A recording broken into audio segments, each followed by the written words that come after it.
Hello, everyone. Welcome to the first episode of Crime in SA. On this channel, we take a deep dive into criminal cases in South Africa, uncovering the stories behind the headlines and shedding light on some cases you may not have heard about.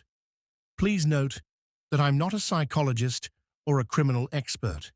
Everything shared here is based on research, personal observations, and interpretations of the case.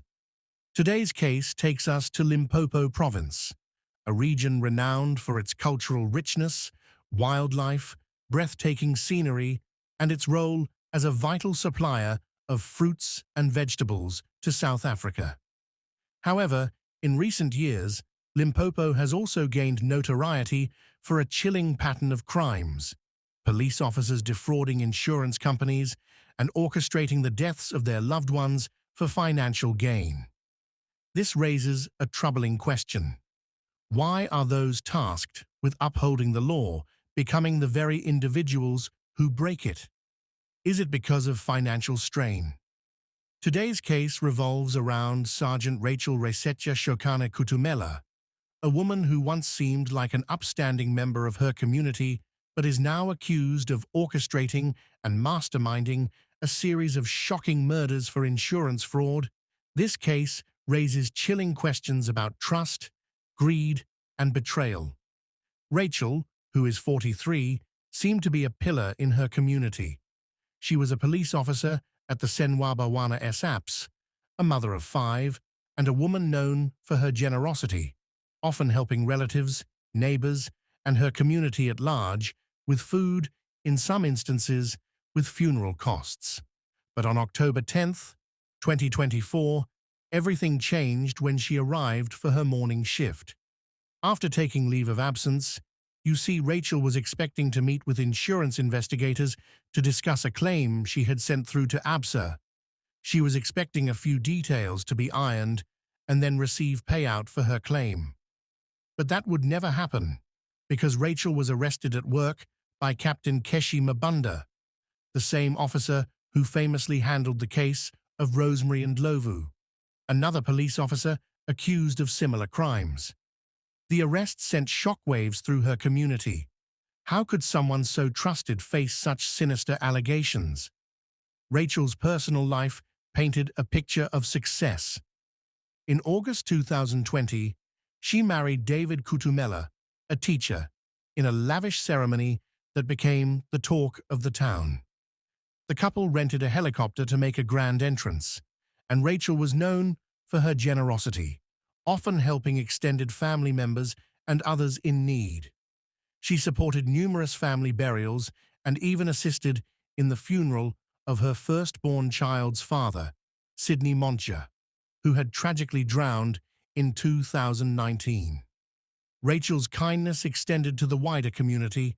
She was admired for her compassion, and people trusted her. She and David built a 10-room house, and she and her husband drove expensive cars, a Land Cruiser, a Range Rover, a Mercedes-Benz, a Toyota Fortuner, and a Toyota VVT. The couple's lifestyle seemed to defy the expectations of a police officer and a teacher, two public sector workers. When Rachel was arrested, the community was in disbelief. She was known as a quiet, caring figure, and no one could reconcile that image with the charges against her. How could someone so kind-hearted be capable of such horrific crimes? Rachel's alleged victims were not strangers. Many of them were related to her or connected through her extended family. One of her alleged victims, Sidney Montja, was so trusting of Rachel that he gave her his government grant card and ID. She did everything for him. There were even rumors that Rachel had been having an affair with Sidney, complicating an already troubling situation. Rachel had taken out life insurance policies on several family members. In all policies she had taken out, she was the sole beneficiary. What seemed like acts of kindness, such as assisting with funeral and burial costs, suddenly took a darker motivation, especially when the families got to know about the life insurance covers that they had no idea existed on their family members' lives. Interestingly, the Kutumela family had long been suspicious of Rachel. They had doubts about her role in the death of David's brother, Naval Kutumela, who was mentally challenged. Despite Rachel's outwardly caring behavior, the family felt something was off, particularly at the funeral. They voiced their concerns to David, but he dismissed them, defending and standing by his wife. However, their suspicions were confirmed when investigators uncovered a string of funeral policies and a life insurance policy on Naval's life, with Rachel as the sole beneficiary on all policies, instead of David, who is related to Naval by blood. At the beginning of 2024, Rachel became aware that Absa Bank was investigating her insurance claim, but she wasn't worried. She had experience with these kinds of investigations, having filed a claim and received payment for Sidney Moncha's death in 2019. She didn't even for a moment suspect that she may be arrested, but she thought they were just following procedure by investigating the claim thoroughly. After Rachel's arrest, 2 co-accused were identified: Anna Shokane, Rachel's older sister, and a nurse, Mojaji Flora Shokane, Rachel's eldest daughter. Both were arrested 2 weeks after Rachel's arrest and faced charges alongside her. Rachel appeared in court for a formal bail hearing. Her case was postponed until October 18th, when she was joined on the dock by her 2 co-accused: her older sister, Anna Shokane, a 47-year-old nurse, and her eldest daughter, Mojaji Flora Shokane, a 27-year-old unemployed woman, on the dock. Rachel took the stand to try and convince the court to grant her bail. She stated that because she's suffering from diabetes, she will not get the proper medication and food if she remains in jail, and that her young children will suffer because there will be no one to look after them. Because her husband doesn't stay full-time in their home, he only comes home on the weekends. Rachel faces 9 counts of murder, 10 counts of fraud, 2 counts of defeating the ends of justice, and charges of money laundering. The state alleges that between 2019 and 2024, Rachel took out multiple life insurance policies on the lives of several victims, including her firstborn child's father, Sidney Moncha, and her husband's brother, Naval Kutumela. Interesting enough, both Naval and Sidney were disabled. Both couldn't legally take life cover, not unless justifiable, as it was in Sidney's case because he had a child. To make matters worse, Sidney was unable to speak properly because his vocal cords were damaged due to being viciously stabbed. This would make it easy for him to be victimized by people claiming to speak on his behalf. The case involving Sidney Moncha highlights an alarming chapter in Rachel's alleged series of suspicious deaths linked to insurance payouts. Between March 2019 and September 2019, Rachel took out 4 insurance policies on Sidney Moncha's life. 2 policies worth 650,000 rands each, and another for 100,000 rands, and a 1,500,000 rands accidental, unnatural life cover. To secure these policies, Rachel falsely claimed to be Sidney's wife, allowing her to list herself as the sole beneficiary. On October 21, 2019, Sidney was found deceased from drowning in the Mashashane Dam after being missing for several days. Authorities suspect this was not a tragic accident, but a calculated act orchestrated by Rachel to cash on the policies she had on his life. Between October and November 2019, Rachel submitted claims to the insurance companies. 3 companies declined her claims, likely due to irregularities in her documentation or the suspicious nature of Sidney's death. The 4th company approved her claim, paying out 1,505,000 rands in March 2020. On the stand, Rachel offered a narrative to explain her actions and deflect suspicion. Rachel claimed she and Sydney had an arrangement that they would each take out life insurance on each other's lives to ensure their child's financial future in case one of them died. She stated this was a practical decision and not motivated by any malicious intent. Rachel painted herself as a caregiver, saying she had always ensured Sydney was well-fed, clothed, and cared for. She further declared that she covered all costs for Sydney's funeral and portrays herself as a responsible and devoted mother to their child. Rachel emphasized that Sydney loved and accepted her firstborn child, even though Sydney's family was reportedly unaware of Rachel's claim that they shared a child until meeting by chance when a cousin was taking Sydney to the clinic. After meeting on the day of going to the clinic, the cousin and Rachel striked up a friendship and were inseparable. This convinced them that Flora was probably Sydney's daughter, and they didn't pay attention to any red flags because Sydney seemed happy and most likely believed that Flora was his daughter. This ambiguity raises questions about the true nature of their relationship and Rachel's motives. Rachel's claim to be Sydney's wife was a clear misrepresentation, likely intended to secure the policies. This alone casts doubt on the legitimacy of her actions. Rachel finalized the policies only weeks before Sydney's death, which is why Sydney's drowning in the Mashashane Dam is highly suspicious. His disappearance beforehand and the absence of any witnesses further suggest foul play. At the time of Sydney's death, Rachel was engaged to David Kutumela, the father of her younger children. Her explanation for ensuring Sydney's life and claiming to have made plans with him for their child's future contradicts her commitment to David. This duplicity suggests Rachel was manipulating multiple relationships to suit her financial end goals. Flora, presumably Sydney's daughter, might provide additional insight during the trial. I'm pretty sure a lot of people want to know her side and where she fits in this saga. Sydney's family expressed shock upon learning of the insurance policies.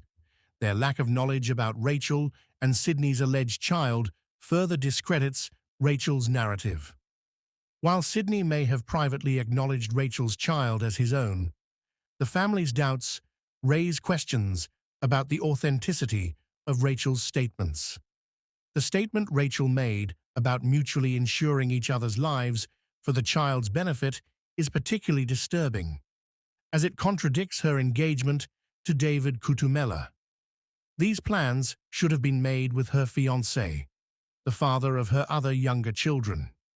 Instead, Rachel's actions appear to have been a deliberate scheme to exploit Sydney for financial gain, disregarding familial and moral responsibilities. Rachel's actions in the death of Sydney Moncha are part of a broader, chilling pattern of manipulation, misrepresentation, and possible premeditated murder for financial gain. Her claims of mutual agreements and care for Sydney ring hollow in the face of evidence suggesting her motives were anything but selfless. The trial will likely focus on uncovering the truth behind Sydney's death and how Rachel used her relationships to further her schemes, and most likely reveal if Sydney is accused number 3's biological father.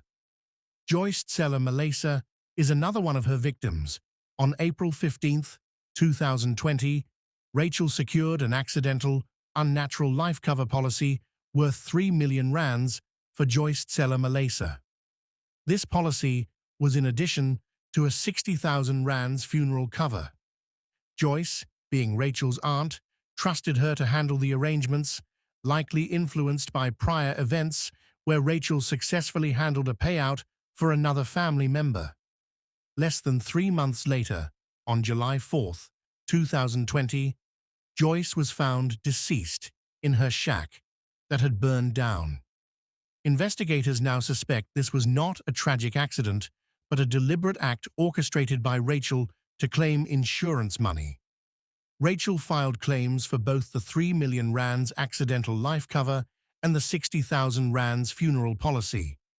The 3 million rands payout was declined, likely due to suspicions about the circumstances of Joyce's death, but the 60,000 rands funeral claim was approved. Out of 60,000 rands, Rachel contributed only 7,000 rands to Joyce's funeral expenses, pocketing the rest. On the stand, Rachel provided a detailed narrative to defend her actions. Rachel identified Joyce as a relative on her father's side. She painted a picture of as a dutiful niece who stepped in to help when Joyce's own financial preparations failed because a society funeral cover she had taken declined to pay her claim. Rachel claimed Joyce sought her assistance with obtaining life insurance after being impressed by how Rachel managed to get a payout for her late son, Zachariah, despite the rejection of a claim from another policy. Rachel stated that Joyce trusted her and willingly made her the beneficiary, believing Rachel would care for her burial costs and her grandchildren. Rachel revealed an unusual twist by admitting she had been in a romantic relationship with Zachariah, Joyce's son, before his marriage. This revelation added a layer of complexity to her motives, suggesting potential ulterior motives beyond financial gain. The policy on Joyce's life was taken out less than 3 months before her death. This short interval, coupled with the sudden and unnatural circumstances of Joyce's passing, raises significant questions about premeditation. Rachel's track record of orchestrating deaths soon after securing large policies further deepens suspicion. Joyce's death in a shack fire is particularly alarming. Fires are often used in criminal acts to destroy evidence, and the investigation may focus on whether accelerants or other signs of foul play were present. Rachel's 7,000 rands contribution out of the 60,000 rands payout starkly contrasts with her claim of caring for Joyce's burial and her grandchildren. This financial behavior aligns with her pattern of pocketing the majority of payout for personal use. The rejection of the 3 million rands policy suggests that the insurance company detected irregularities in Joyce's death or the circumstances of the policy purchase. This rejection also highlights a potential turning point in how Rachel's schemes were perceived. Rachel's defense portrays her as a savior figure within her family, someone willing to help relatives in need. However, this narrative appears to be a carefully constructed mask to conceal her calculated actions. By using her position within the family and citing her prior relationship with Zachariah, Rachel manipulated Joyce's trust to serve her own financial agenda. Naval Kutumala is another one of Rachel's victims. Between July 2019 and October 2020, Rachel took out 3 funeral and 1 cake life insurance policies on Naval's life, 2 funeral policies worth 63,000 rands each, and another worth 62,000 rands, and a 1 million rands accidental death policy. She is self-appointed as Naval's guardian, exploiting his mental health challenges, which made him unable to take out such policies himself. On April 6, 2021, Naval was found deceased, apparently a victim of a hit-and-run accident. This death occurred after all the policies had been secured, raising suspicions that Rachel orchestrated the incident. Rachel acted quickly, filing claims with the insurance companies within the same month. She received 313,000 rands in payouts, while the 1 million rands accidental death policy was denied, possibly due to red flags raised by the suspicious circumstances. Rachel claimed to have spent 12,000 rands on Naval's funeral. However, given the substantial payouts, this amount appears to be a small fraction of the funds she received.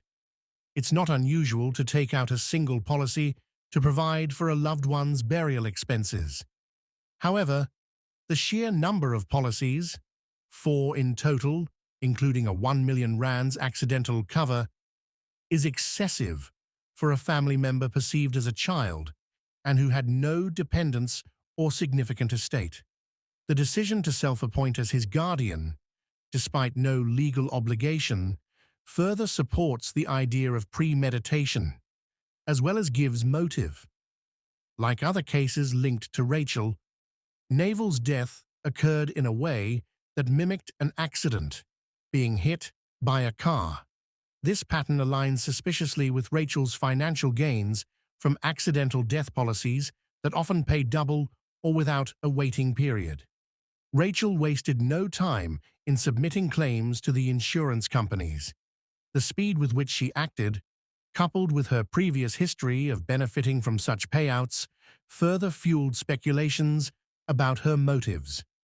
Despite receiving a significant payout of 313,000 rands, Rachel contributed only 12,000 rands to Naval's burial. This small contribution contrasts sharply with the financial windfall she received. Some insurance companies offer double payouts for accidental deaths and waive waiting periods under such circumstances. Rachel's knowledge of this may have influenced her decision to take out the 1 million rands accidental policy, even though it was ultimately denied. The lack of a waiting period and the financial incentives for accidental deaths could explain why the circumstances of Naval's death mirrored those of her other alleged victims. Rachel's actions regarding Naval Kutumela are highly suspicious and follow a pattern seen in her dealings with other individuals. The combination of multiple insurance policies, her self-appointed guardianship, the alleged orchestration of his death, and the substantial payouts paint a picture of calculated exploitation. Investigators are likely to delve deeper into the timelines, insurance documents, and Rachel's financial transactions to establish a case against her. The 1 million rand policy rejection also suggests that the insurance companies may have flagged irregularities, which could be pivotal in uncovering the full extent of Rachel's schemes. Ephraim Chosi is another one of her victims. Rachel took out 2 funeral policies for Ephraim Chosi, one in September 2017 for 75,000 rands and another in May 2021 for 100,000 rands. This indicates that Rachel had been financially planning around Ephraim for years, which is unusual unless there was a specific reason to anticipate such payouts. On August 1st, 2021, Ephraim was found dead in the middle of the road. This raises questions about whether his death was accidental or deliberately orchestrated. Investigators allege Rachel was directly involved in planning his death. Rachel submitted funeral claims on August 12, 2021, almost 2 weeks after Ephraim's death. While she initially claimed that the money was intended to help her mother, her actions tell a different story. One of the policies paid out double the amount due to the unnatural cause of death, totaling 298,000 rands. Rachel argued that the policies were delayed in paying out, preventing her from contributing towards funeral costs. However, evidence shows that a separate burial scheme was already in place and paid for all costs, and Rachel had no reason to depend on the insurance payouts for the funeral. Rachel explained that she was only helping her unemployed mother by covering Ephraim's funeral policies. This may seem plausible on the surface. She justified making herself the sole beneficiary as a matter of convenience because she was paying the premiums. But her decision to delay the claims, coupled with the large payouts, casts doubt on her true motives. Rachel's defense is undermined by key facts. 1. She had a third burial scheme for Ephraim that covered all funeral expenses, making the other policies redundant. 2. The policies she took out paid significantly more than necessary to cover funeral-related costs. 3. Her actions such as waiting to submit the claims and ensuring she was the sole beneficiary, suggest premeditation. Prosecutors argue that her scheme was simple but sinister. She insured people in her circle, often under false pretenses, and then insured their deaths to collect payouts. Ephraim's death, the timing of the policies, and the financial transactions make it difficult for Rachel to prove her appear innocent because yet another person has been excessively covered. Jacob Petrus C. Kamala is another one of Rachel's victims. On April 20th, 2022, Rachel allegedly presented herself as Damaris Selepe, Jacob Petrus C. Kamala's ex-girlfriend, to take out an accidental life insurance policy worth 1,500,000 rands on Jacob's life, naming herself as the beneficiary. After securing the policy, it is claimed that on September 14, 2022, Rachel planned and orchestrated Jacob's death. His body was discovered in a dumping site. On September 28, 2022, Rachel allegedly submitted a claim for the policy, posing as Damaris, but the claim was declined. Rachel denied all allegations of impersonating Damaris or taking out a policy on Jacob's life. She admitted knowing about Jacob through Damaris, but insisted she had never met him. According to Rachel, Damaris and Jacob had a child together, but Jacob, who reportedly suffered from mental health issues, did not live with Damaris and the child. Instead, he stayed at a pastor's house near the location where his body was found. Rachel also claimed that Damaris confided in her that police had tortured her into admitting that Rachel was acquainted with Jacob, a claim Rachel says is false. Rachel further revealed that Damaris was her aunt's daughter, adding a familial connection to the story. Jacob's family, however, painted a different picture. They claimed they had no prior knowledge of Rachel until she visited them after Jacob's death, accompanied by Damaris. According to the family, Damaris explained that she had taken out a funeral policy during her relationship with Jacob, which had ended long before his death. While the family refused Rachel's offer to cover the funeral and burial costs, they alleged that Rachel managed to insert herself into the situation. Eventually, she gained control over communications with the forensic pathologist, which they believe allowed her to acquire the necessary documentation to submit the life insurance claim on Jacob's behalf. This tangled web of accusations and counterclaims raises serious questions about Rachel's involvement in Jacob's death and the legitimacy of her actions following it. Further evidence will hopefully shed light on the truth as the trial progresses. Futhi Martin Mathata is another one of Rachel's victims. On April 13, 2024, Rachel allegedly orchestrated and carried out the murder of Futhi Martin Manthata. While the state has yet to provide full details surrounding the circumstances of this incident, the defense has made strides to challenge these claims in court. Benedicta Mothata, Martin's wife, took the stand as a witness for the defense. During her testimony, she asserted that Rachel had no prior relationship or acquaintance with Martin, insisting that the two had never even met.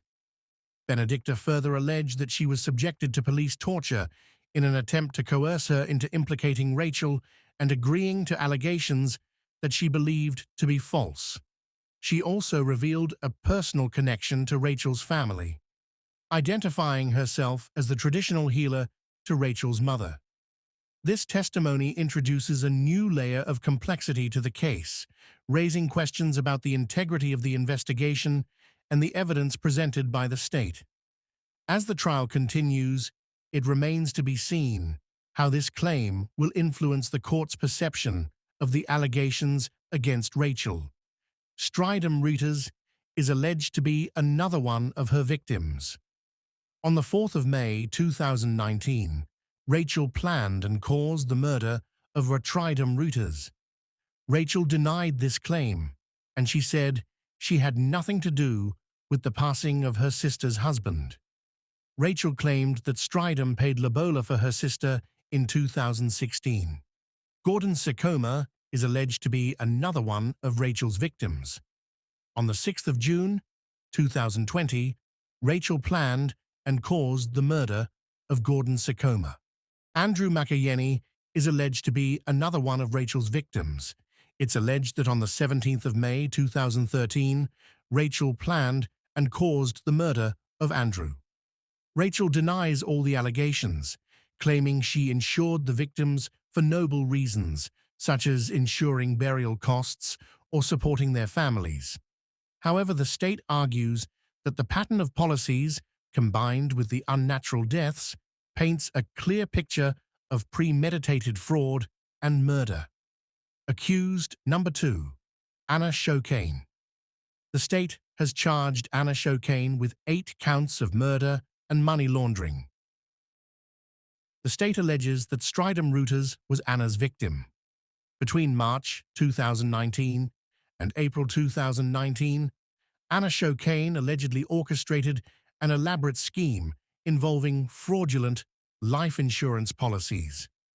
During this time, she took out and paid for several accidental life insurance covers on the life of Stridham Reuters, totaling 2,575,000 rands across 3 different insurance companies.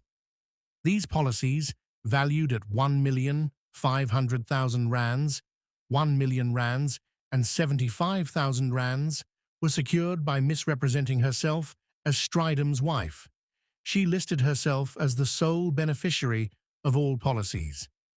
After ensuring the policies were in place, Anna reportedly planned and caused Stridham's death on May 4, 2019. Following his death, she attempted to claim the insurance payouts. While 2 companies rejected her claims, 1 company paid 75,000 rands. Accused number 3, Majaji Flora Shokan. The third accused, Majaji Flora Shokan, faces charges of 8 counts of murder and money laundering. The state alleges that Flora and Anna benefited from proceeds deposited by Rachel into their bank accounts.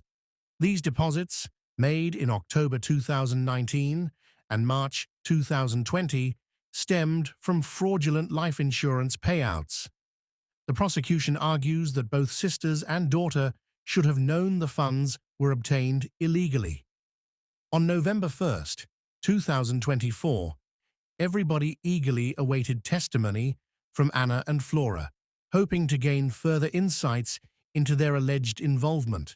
However, in a surprising turn of events, all 3 defendants, Rachel, Anna, and Flora, abandoned their bail applications. This decision resulted in their continued detention, allowing the state to further their investigation. The case was postponed to 7th February 2025. Surprisingly enough, Flora decided to apply for bail once again. Her bail hearing was set to start on the 18th of February, but due to the new evidence that surfaced, her bail hearing has been postponed to the 18th and 19th of March to give the state time to further look into the new evidence. I look forward to hearing what the state has uncovered to further incriminate her, and also to hear what her side of the story is and what she knows. Who knows, maybe she should willing to throw her mum and aunt under the bus. She looked terrified on the dock. Who knows, maybe 3 months in jail may prompt her to reveal more, to try and save herself. Flora's testimony will be pivotal in shedding light on the truth behind Rachel and Anna's assertions and clarifying her alleged connection to Sydney. Rachel's situation has grown increasingly dire. Her current husband, David, is reportedly reeling from the revelations of her extramarital affairs and questionable financial activities.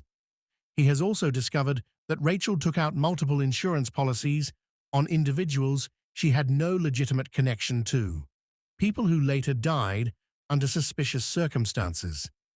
Rachel's courtroom demeanor has not gone unnoticed.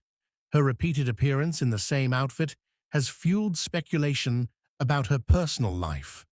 Observers wonder if David has distanced himself, especially given the possibility that his younger brother may have been one of Rachel's alleged victims. The question looms: why did every individual Rachel insured meet an untimely death in what appeared to be accidental circumstances?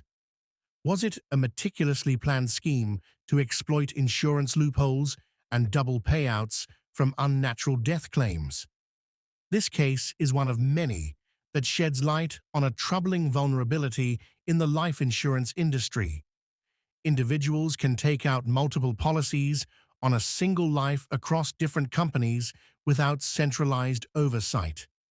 For instance, someone could secure 5 funeral covers worth 100,000 rands each, resulting in a total payout of 500,000 rands for one death.